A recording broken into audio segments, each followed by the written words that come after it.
तो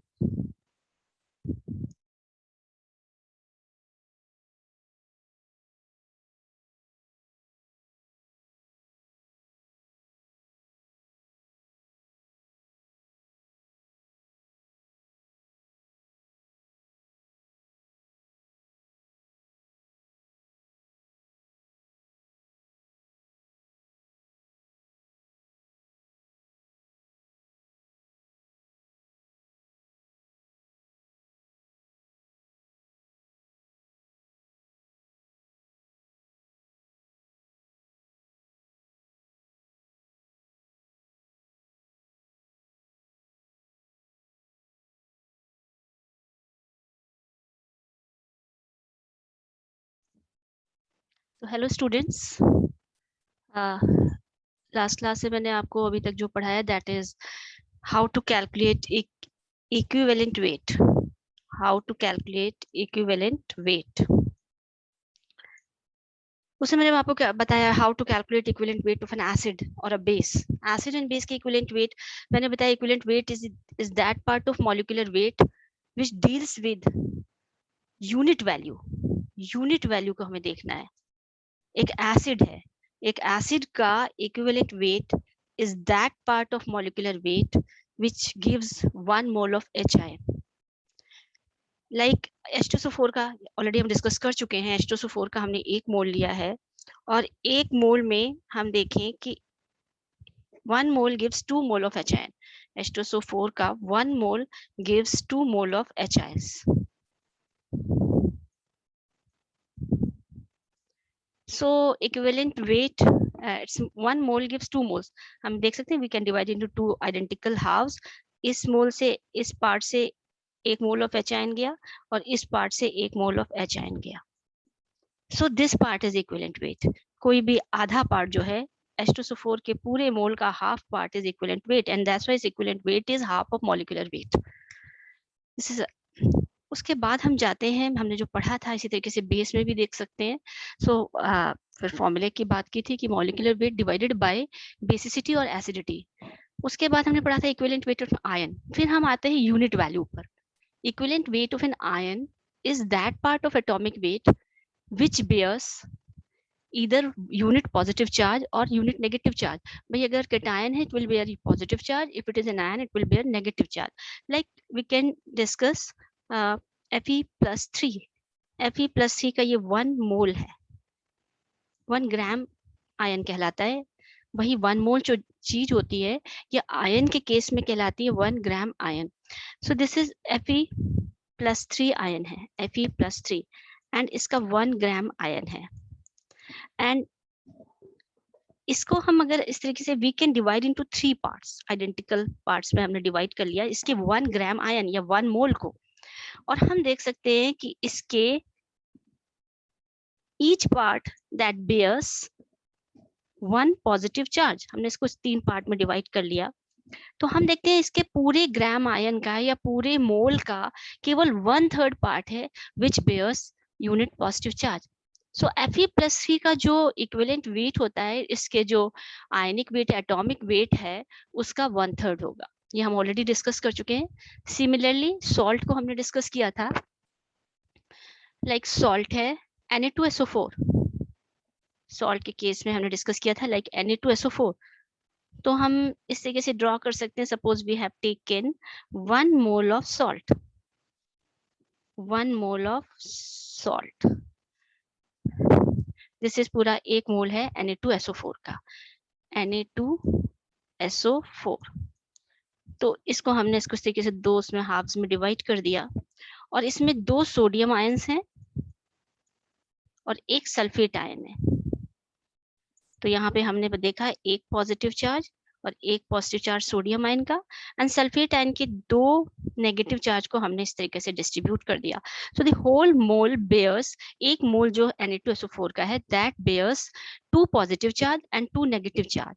सो we can say half of this mole, half of this mole bears unit positive charge or unit negative charge. So equivalent, और इसका जो equivalent weight होगा that is इस molecular weight का half होगा. So equivalent weight of that weight of salt which either bears unit positive charge और unit negative charge, इसको भी हमने फॉर्मूले से डिस्कस किया था।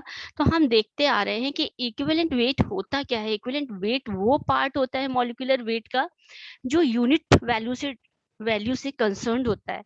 Like in case of acid unit HIN they, 1 mole of HIN they. In case of base, 1 mole of OHIN they. In case of ions, 1 mole of unit positive charge bear करे। In case of salt, वही चीज है, unit positive charge या unit negative charge bear करे। तो अब हम और आगे मूव कर रहे हैं, equivalent weight in case of redox reactions. Redox reactions,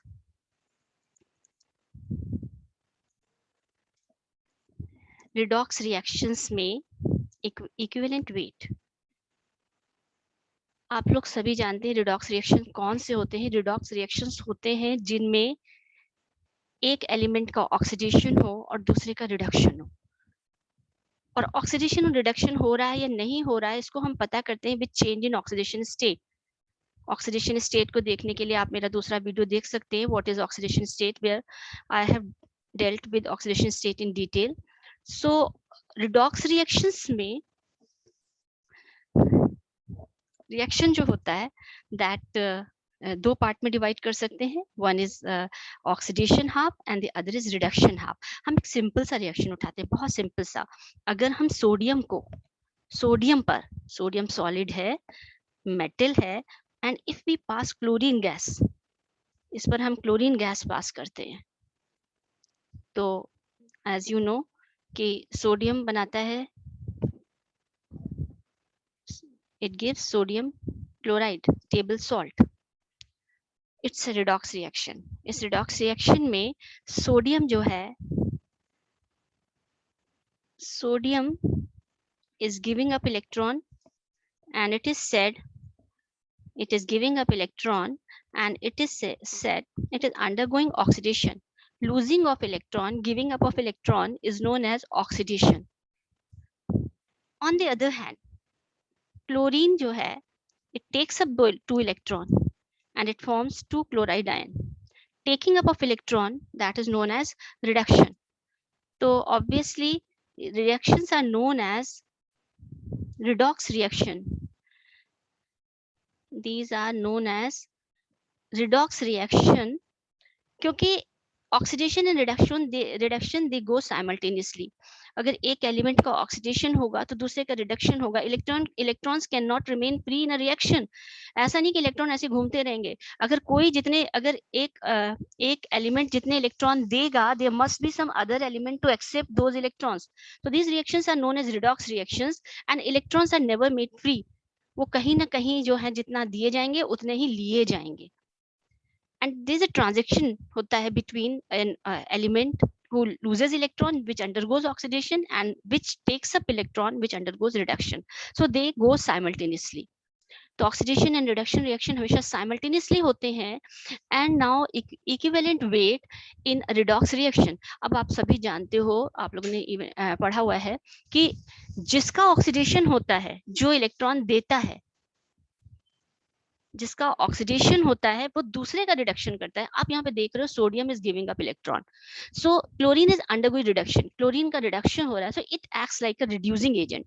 जिसका ऑक्सीडेशन होता है that is known as reducing agent, that is known as reducing agent. भाई जब वो इलेक्ट्रॉन दे रहा है तभी तो क्लोरीन ले रहा है, so it is known as reducing agent. And chlorine is taken electron. अगर ये इलेक्ट्रॉन लेता नहीं तो सोडियम देता कैसे? So chlorine is undergoing reduction, though it is undergoing reduction, but it is known as oxidizing agent. ये जो है दूसरे का ऑक्सीडेशन कर रहा है, so it is known as oxidizing agent. So this is clear कि the element which undergoes oxidation is known as reducing agent and the element which undergoes reduction is known as oxidizing agent. And in all case there is change in oxidation state, ये तो आप जानते ही हैं. In case of oxidation state increases and in case of reduction oxidation state decreases. Oxidation state आप देख सकते हो कि हाँ, हम यहाँ पे देखें सोडियम की जो ऑक्सीडेशन स्टेट है दैट इज 0 और यहाँ 0 से प्लस पे जा रही है, प्लस का मतलब +1 हो रही है and its oxidation state is increasing. On the other hand chlorine की ऑक्सीडेशन स्टेट 0 है एंड ये माइनस पे जा रही है, तो इसका क्या हो रहा है, ऑक्सीडेशन स्टेट डिक्रीज कर रही है. सो ऑक्सीडेशन के केस में oxidation state increases and in case of reduction oxidation state decreases. Now हमारी प्रॉब्लम है how to find out equivalent weight in a redox reaction. फिर वही चीज है कि हम इक्विवेलेंट वेट जो है वो यूनिट वैल्यू से वहां पे कंसर्न रहेंगे. हम कोई एक रिएक्शन ले सकते हैं like MnO4 negative is being treated with Fe+2 and it is giving Mn+2 and Fe+3. I have not written complete reaction because we are concerned with this part only. हमको केवल oxidising and reducing agent के equivalent wait को देखना है, तो हमने केवल इतना ही पार्ट लिखा है जहाँ पे एक ऑक्सीडाइजिंग एजेंट और एक रिड्यूसिंग एजेंट इज इन्वॉल्व. तो हम अगर यहाँ पे देखें कि ferrous ion Fe+2 that is being converted into Fe+3, वो एक इलेक्ट्रॉन दे रहा है. इलेक्ट्रॉन देने का मतलब उसका ऑक्सीडेशन हो रहा है and it is acting like a reducing agent. अगर आप MnO4 नेगेटिव में मैग्नीज की ऑक्सीडेशन स्टेट निकालेंगे, सभी लोग निकाल लेंगे, मुझे मालूम है कि मैग्नीज की ऑक्सीडेशन स्टेट क्वाइट इजी. इसको x लीजिए, 4 into -2 that is equal to -1 charge on the anion और x की वैल्यू जो आ रही है +7.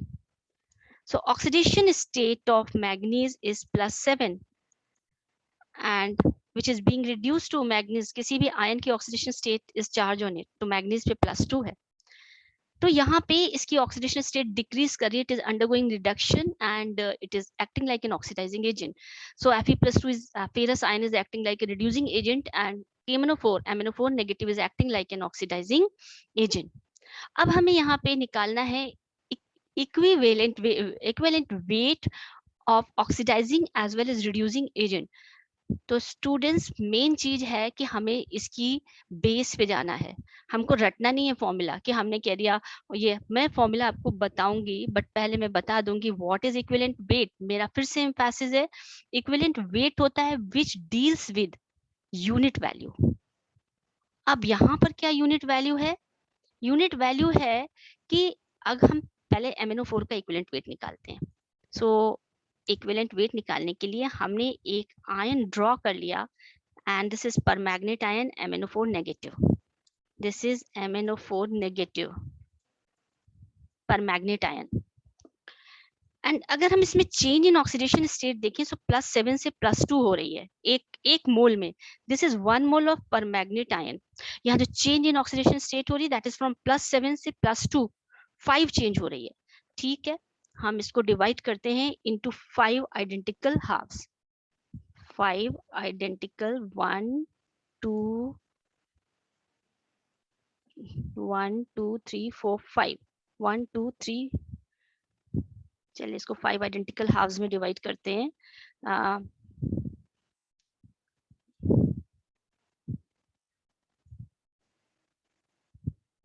This. So we have divided permanganate ion into 5 identical halves. तो एक मोल के हमने 5 पार्ट कर लिए एंड इसकी oxidation state is being reduce from +7 से +2. इट मींस अगर हम देखें इसका जो ये पार्ट है केवल एक पार्ट है, इसमें जो it is taking up 1 mole of electron. ठीक है, सेकेंड पार्ट भी इस तरीके से देखें, it is also taking up 1 mole of electron. Third part भी 1 मोल ऑफ इलेक्ट्रॉन ले रहा है क्योंकि इसकी ऑक्सीडेशन स्टेट डिक्रीज कर रही है, तो इसका मोल इलेक्ट्रॉन्स को एक्सेप्ट कर रहा है. ये भी 1 मोल ऑफ इलेक्ट्रॉन ले रहा है एंड ये पार्ट भी 1 मोल ऑफ इलेक्ट्रॉन ले रहा है. तो इसके हमने 1 मोल के 5 पार्ट कर लिए और 5 पार्ट में हम देख रहे हैं कि इसका हर एक part is accepting 1 mole of electron. And now again equivalent weight आ रहा है यहाँ पर. इक्विवेलेंट वेट ऑफ यहाँ पे इट इज इसका रिडक्शन हो रहा है, acting like an oxidising agent. So equivalent weight of an oxidising agent is that part of molecular weight which takes up one mole of electron. Molecular weight का वो part जो एक mole of electron ले ले, that is known as equivalent weight of an oxidising agent. And similarly reducing agent के लिए है, molecular weight का वो पार्ट जो एक मोल ऑफ इलेक्ट्रॉन दे दे is known as reducing equivalent weight of reducing agent. So we can see equivalent weight of permanganate ion. Equivalent weight of permanganate ion in this reaction is 1/5 of molecular weight. तो आप molecular weight equivalent इसका ले लीजिए, divided by 5 कर दीजिए, that is equivalent weight of permanganate ion. अब manganese का आप जानते हैं 55 हो गया, ऑक्सीजन का होता है 16, 4 into 16, इलेक्ट्रॉन के आने या जाने से कोई फर्क नहीं पड़ता, इलेक्ट्रॉन नेग्लिजिबल मास के होते हैं, divided by 5. So in this way we can calculate equivalent weight of permanganate ion. Similarly हम पहले कैलकुलेट करेंगे फेरस आयन का equivalent weight which acts like a reducing agent. हमने ड्रॉ किया एक फेरस आयन ड्रॉ किया, फेरस आयन है, और हम देख रहे हैं कि फेरस आयन की ऑक्सीडेशन स्टेट में चेंज हो रहा है, एक मोल में चेंज हो रहा है +2 से +3। पूरा का पूरा जो मास है, पूरा का पूरा जो ये मोल है, मोल क्या है, आयन है तो ग्राम आयन कह देंगे, ये जो पूरा का पूरा एक मोल है इसका, दैट इज गिविंग, ये एक मोल ऑफ इलेक्ट्रॉन दे रहा है, +2 से +3 चेंज हो रहा है, और एक मोल पूरा का पूरा एक मोल ऑफ इलेक्ट्रॉन दे रहा है। तो यहाँ पे जो इसका इक्विवेलेंट वेट है, equivalent weight of ferrous ion, equivalent weight of ferrous ion is equal to its molecular weight या एटॉमिक वेट होगा यहाँ पर, क्योंकि मॉलिक्यूल तो है नहीं, डिवाइडेड बाय 1, दैट इज इसका 56 होता है। फेरस आयन में इलेक्ट्रॉन 2 कम है, इससे कोई फर्क नहीं पड़ता, 56 डिवाइडेड बाय डिवाइडेड बाय 1। तो अब हम आ जाते हैं फॉर्मूले पे। मैंने बताया मैं आपको फॉर्मूला रटना नहीं बताऊंगी, मैं आपको बताऊंगी क्यों आया ये फॉर्मूला, बेसिक कॉन्सेप्ट सबसे ज्यादा जरूरी होता है। तो अब हम फॉर्मूला डिराइव करते हैं, फॉर्मूला लिखते हैं। So we can write, formula लिख सकते हैं कि equivalent weight of an oxidising और reducing agent, oxidizing or reducing agent is equal to its molecular weight, और अगर वो आयन है और मतलब एटमी है तो एटॉमिक वेट ले लेंगे, molecular weight divided by change in oxidation state per molecule। तो अब आपको ये समझ में आ रहा होगा कि क्यों ऐसा करते हैं, क्योंकि परमैग्नेट में देखिए चेंज इन ऑक्सीडेशन स्टेट +7 से +2 हो रही है, हमने 5 से डिवाइड कर दिया, क्योंकि हमें निकालना है कि यूनिट चेंज में कितना पार्ट इन्वॉल्व हो रहा है। तो unit change in oxidation state में 1/5 पार्ट इन्वॉल्व हो रहा है, so that is its equivalent weight. और अगर हम आयरन का निकाल रहे हैं, so change in oxidation state per molecule, this is the formula. हम और कोई रिएक्शन यहाँ पर ले सकते हैं, लाइक डाइक्रोमेट आयन लेते हैं, डाइक्रोमेट आयन Cr2O7 इसको हम ट्रीट करते हैं विद ऑक्सिलेट आयन से करते हैं, C2O4 2 negative, dichromate ion change हो रहा है क्रोमियम +3 में, balancing is not required, equivalent concept में बैलेंसिंग की कोई जरूरत नहीं रहेगी, हम देखेंगे। And oxalate ion is giving CO2। अब पहले तो हम देखते हैं किसका ऑक्सीडेशन हो रहा है, किसका रिडक्शन हो रहा है। क्रोमियम की ऑक्सीडेशन स्टेट कैलकुलेट करेंगे in dichromate ion.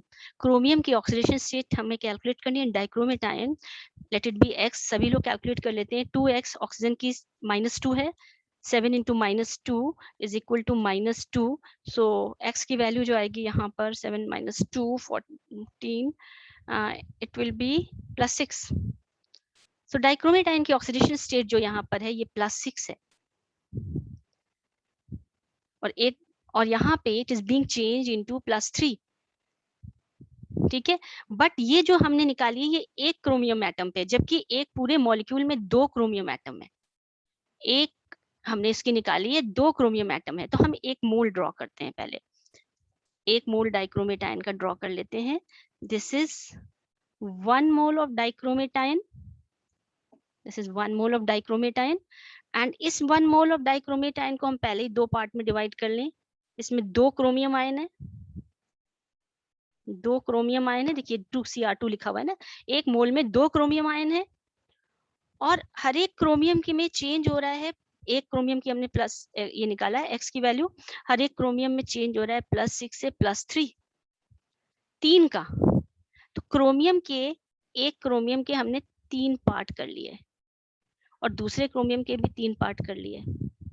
So overall 1 मोल के हमने 6 पार्ट कर लिए एंड हर एक पार्ट से +6 है, हर एक पार्ट में हम हर एक पार्ट में यहाँ से ये 1 इलेक्ट्रॉन ले रहा है, इधर से 1 इलेक्ट्रॉन 1 इलेक्ट्रॉन,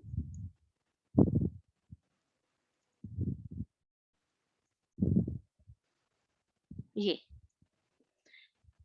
यहाँ पर ऑक्सीडेशन स्टेट +6 से जा रही है +3, ठीक है, लेकिन यहाँ पे 2 क्रोमियम है तो दोनों क्रोमियम की +6 से +3 जाएगी, तो ओवरऑल जो चेंज आएगा, जो इलेक्ट्रॉन एक्सेप्ट करेगा 1 मोल, वो 6 मोल ऑफ इलेक्ट्रॉन्स लेगा। सो according to definition of equivalent weight, the part of molecular weight which involves transaction of 1 mole of electron is known as equivalent weight. So now we can see the equivalent weight is 1/6 of molecular weight. So just in order to calculate equivalent weight of dichromate ion का हम equivalent weight निकालने के लिए क्या करेंगे, इसके molecular weight को, molecular weight is divided by 6। और अगर हम फॉर्मूले से देखें, again molecular weight change in oxidation state per molecule, ये चीज ध्यान रखिएगा, change in oxidation state per molecule. एक मॉलिक्यूल है ये पूरा, अब इसमें 2 क्रोमियम है तो दोनों की चेंज निकालना पड़ेगा, because both these chromium are the part of this one molecule. तो यहाँ पे एक की चेंज हो रहा है +6 से +3 और दूसरे का भी चेंज हो रहा है +6 से +3, तो ओवरऑल जो चेंज है दैट इज 6। सो इस इक्विवेलेंट वेट इज, जिसका इक्विवेलेंट वेट है that is 1/6 of its molecular wait. So formula भी वही चीज बता रहा है और हम इसको इस तरीके से ड्रॉ करके देख रहे हैं, तो हम ये समझ रहे हैं कि 1 मोल का वो पार्ट जो 1 मोल ऑफ इलेक्ट्रॉन दे या 1 मोल ऑफ इलेक्ट्रॉन ले is known as equivalent weight in case of a redox reaction. Now we move to calculation of equivalent weight of oxalate ion. Now oxalate ion में चलिए हम oxalate ion भी draw करते हैं, C2O4 2 negative. So we can draw, हमने एक oxalate ion draw कर लिया, ये रहा एक oxalate ion। ऑक्सीडेशन स्टेट इसकी कैलकुलेट करते हैं, ऑक्सीडेशन स्टेट अगर हम इसकी कैलकुलेट करें 2x, ठीक है, 2 कार्बन है एक उसमें, and -4 into 2 is equal to -2. So 4 into -2, this is x की वैल्यू आ रही है +3, x की वैल्यू है +3। तो oxidation state of carbon, carbon की जो ऑक्सीडेशन स्टेट है इसमें +3 है, याद रखिएगा एक कार्बन की, and it is being converted into, अगर हम वैसे भी बैलेंस करेंगे ये 2Cr जाएगा 2, क्योंकि कार्बन जो है यहाँ पे, तो यहाँ +3 से बीइंग चेंज इनटू, यहाँ पे आप निकालेंगे कार्बन डाइऑक्साइड में x +2 into -2 is equal to 0, so x is equal to 4. So oxidation state of carbon is 4 and it is being changed from +3 से +4. ऑक्सलेट आयन की ऑक्सीडेशन स्टेट इंक्रीज कर रही है, तो it is undergoing oxidation, it is a reducing agent. Dichromate ion की oxidation state decrease कर रही है, so it is undergoing reduction, it is acting like an oxidising agent. तो यहाँ पे जो चेंज आ रहा है दैट इज +3 से +4 आ रहा है, और तो हम इसको ड्रॉ करते हैं। डाइक्रोमेट आयन हमारा एक ये डाइक्रोमेट आयन है C2O4 2 नेगेटिव, और इसमें जो चेंज हो रहा है एक कार्बन में चेंज आ रहा है, ये देखिए एक कार्बन 2x नहीं निकाला हमने, x निकाला है, एक कार्बन में जो चेंज आ रहा है वो +3 से +4 आ रहा है, और ऐसे यहाँ पे एक नहीं 2 कार्बन है, तो 2 कार्बन में जो चेंज होगा वो 2 का होगा, एक में 1 का आ रहा है तो 2 कार्बन में, क्योंकि ये दोनों कार्बन जो दीज पार्ट ऑफ दिस मोल, तो हमें इसको कंसिडर करना पड़ेगा। तो इसमें जो टोटल चेंज आ रहा है ये 2 का आ रहा है, हम इसको डिवाइड कर सकते हैं, यहाँ पे इस तरीके से 2 हाफ में डिवाइड कर दिया हमने, और हम देख रहे हैं कि एक कार्बन की चेंज हो रही है 1 मोल, ये जो एक कार्बन है ये है, यहाँ पे देखिए इलेक्ट्रॉन दे रहा है, तो ये एक इलेक्ट्रॉन, ये पार्ट भी 1 मोल ऑफ इलेक्ट्रॉन दे रहा है एंड ये पार्ट भी 1 मोल ऑफ इलेक्ट्रॉन दे रहा है. सो इस equivalent weight is equal to molecular weight divided by 2. And now we can apply formula also. Formula में देखिए क्या आएगा, equivalent weight of dichromate ion, equivalent weight of dichromate ion is equal to its molecular weight. Molecular weight में हम 2 into 12 ले लेते हैं और जो 4 into 16, एंड क्योंकि इलेक्ट्रॉन दो नेगेटिव चार्ज ये मैटर नहीं करता है, divided by change in oxidation state. एक कार्बन में आ रही है +3 से +4, तो 2 कार्बन में आ जाएगी, ये 1 का चेंज आ रहा है तो 2 में आ जाएगी 2 का. Again change in oxidation state per molecule that is given as 2, and so same चीज आ रही है. तो बच्चों चीज ध्यान में क्या रखनी है, हर एक टॉपिक को हमें बहुत बेसिक से समझना है और मैं यहाँ पे आपको केवल बेसिक लेवल का बता रही हूँ, एंड इसी बेसिक लेवल से you can solve each and every type of problem. बहुत हायर लेवल तक आप जा सकते हो अगर आपका बेस क्लियर है. मेन चीज है क्या, इक्विवेलेंट वेट. आपने फॉर्मूले रट लिए बट आपको ये नहीं पता इक्विवेलेंट वेट है क्या. इक्विवेलेंट वेट है, कोई भी रिएक्शन पे डिपेंड करता है, नेचर ऑफ रिएक्शन पे डिपेंड करता है. अरे अगर अगर हमारा एसिड बेस रिएक्शन हो रहा है तो इक्विवेलेंट वेट है जो वो पार्ट एक मोल का जो 1 मोल ऑफ एच आयन दे या 1 mole of O H ion दे, that is equivalent weight of an acid and base. अब हम जाते हैं एक आयन के केस में, तो 1 mole of positive charge, sorry 1 मोल का वो पार्ट जो यूनिट पॉजिटिव चार्ज या यूनिट नेगेटिव चार्ज बेयर करे, दैट इज इक्विवेलेंट वेट. अब हम जाते हैं सॉल्ट में, तो सॉल्ट में दोनों चार्ज होते हैं पॉजिटिव या नेगेटिव. सो 1 मोल का वो पार्ट जो इधर यूनिट पॉजिटिव चार्ज बेयर करे और यूनिट नेगेटिव चार्ज बेयर करे, that is known as equivalent weight. अब हम आते हैं रिडॉक्स रिएक्शन में. इक्विवेलेंट वेट क्या है, तो इक्विवेलेंट वेट किस रिडॉक्स रिएक्शन में, रिडॉक्स रिएक्शन में बच्चों जो सॉल्ट है ये पार्टिसिपेट करते हैं, उनकी चेंज इन ऑक्सीडेशन स्टेट होती है, दैट तो उनको एज अ सॉल्ट नहीं निकालते हैं, एज अ ऑक्सीडाइजिंग या रिड्यूसिंग एजेंट निकालते हैं. तो उसमें हम जो होता है कि 1 मोल का वो पार्ट जो 1 मोल ऑफ इलेक्ट्रॉन एक्सेप्ट करे या 1 mole of electron they, that is equivalent wait. तो हमारा हर चीज जो आता है 1 पे आता है, यूनिट चेंज पे आता है, और यूनिट चेंज में जो पार्ट इन्वॉल्व होता है दैट इज इक्विवेलेंट वेट. और ये मैं यही चीज समझाने चाहिए, this is the basic part. And again different फॉर्मूले आ जाते हैं, मैंने फॉर्मूले भी आपको बता दिए हैं. सो दिस इज द बेसिक जो लेवल का मैंने आपको बता दिया. इसके बाद प्रैक्टिस क्वेश्चन हम अगले सेशन में करेंगे. So thank you.